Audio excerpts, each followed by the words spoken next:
আমি খেয়াল করে দেখছি যখন নির্বাচন আইয়ে আমরা তারা যেমনা নামাজ আঞ্জা দিয়া ধরে, এবারে ঠিক বুঝলাম তোমরা কেউ ঠিক বুঝো না। আমরা নির্বাচন হইলে নামাজ আঞ্জা দিয়া ধরে নাকি ধরে না রে? একদিন নিজে দেখছে, নিজের চোহে দেখা ফোর্সিং ফাইল ফিরা আমার লগে কইছে, কই হুজুর ফোর্সিং ফাইল ফিরা কইতাম পারাম। আমি আচ্ছা কচ্ছা তুই সেই ফাইল ফিরে কিতা দেখছ কিনা? আমরা এবারা নির্বাচনে খেলিয়া আসরের নামাজ পড়ছে 2 বার।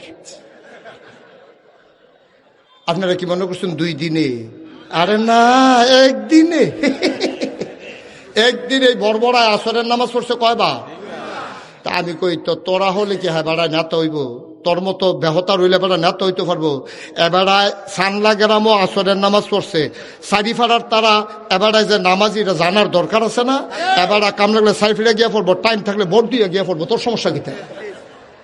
কাম লাগলে 3 বার পড়বো এবারা নামাজ। আচ্ছা এবার আপনারা ফতুয়া দিবেন, আমরা বলি হুজুররা ফতুয়া দিই, আবার দেখি সকলের ফতুয়াবাজ বানাইলে আমার যা করে করবো। এই যে নামাজ পড়লো 3 বার, আল্লাহ ফরজ করছে কয়বার? তে বড়বড়ায় নামাজ পড়ছে কয়বার? 2 বার।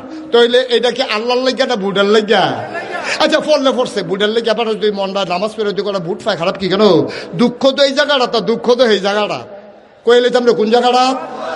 দুঃখ হলো ফুট যে বসছে, দুঃখ নাই চোখটা, চোখটা যে গেছে গেছে গানে হেবিড়ি ফুট নাই, চোখ দিয়ে কিতা করবেন আপনি? চোখের দুঃখে হেবিড়ির জান শেষ। আমরা তো দুঃখ হইলো অন্য জায়গা।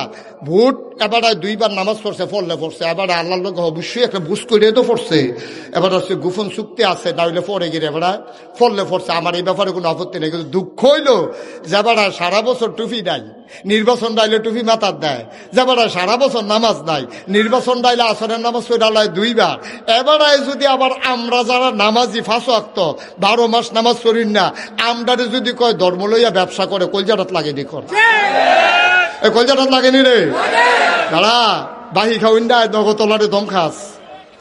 আরে আমি মুশতাক ফয়েজিরে যদি তুই বন্দুকের নলটা বুকটার লগে লাগাইয়া তুই যদি কোচ গুল্লি দিলাম দাঁড়িয়ে দি কামা, আমি কি কইতাম ফারাম? কইতাম ফারাম গুল্লি করলে গুল্লি করো, কাম লাগলে এগুল দিয়ে ঢুহাইয়া হেগুল দিয়ে বার করো, দাড়ির বিদ্যে খুল লাগাইতাম পারতাম না, ঠিক কিনা কম? এটা আমি বিল্লা কথা না, এটা তো আপনারাও পারতেন না, যারা দাঁড়িয়ে রহিন আমির ভাই পারবেন রহমতুল্লাহ ভাই। এবারে পারতো করে ফাতলা ফাতলা আছে তো করা, আর সকল বলে আছে করা লাগাই না, পারতো না, এবারেও পারতো না। রফিক ভাইও তো পারবে, লাইসেন্স নমনে অন্যরকম রে। না ভাই সাহেব আমরা পারতাম না, কারণ আমরা যারা বুঝে হুন্ডা দাঁড়িয়ে রাখছি, আমরা যারা বুঝে হুন্ডা নামাজ পড়ি, আমরা কোনো ছাড়তাম পারতাম না, বন্দুকের গুল্লি হইতে পারবো, আমরা কিন্তু নামাজ ছাড়তাম পারতাম না। কিন্তু হেই তারা যে তারা বাইদে বাইদে পড়ুন না, যারা নির্বাচন আইলে মানুষের টুপি মাথার দিয়ে ধোকা দেয়, আসরের নামাজ পড়ে একবারের জায়গায় 2 বার, তারা যখন কয় হুজুররা ধর্ম লইয়া ব্যবসা করে, আবার বলতে ইচ্ছা করে, আমি চিৎকার করে জানিয়ে দিতে চাই, যারা আলেম ওলামা তারা ধর্ম নিয়ে ব্যবসা করে না, 12 মাস তাদের ধর্ম। যারা নির্বাচন আসলে টুপি মাথায় দেয় তারাই ধর্ম ব্যবসায়ী, ঠিক কিনা বলো? সুতরাং এটা ফাইনাল কথা। আমরা এই ধর্ম ব্যবসায়ী কি আমরা না তারা রে? চিন্তা রাখ্য, চুল দিয়ে দাগ দিয়ে রাখ্য।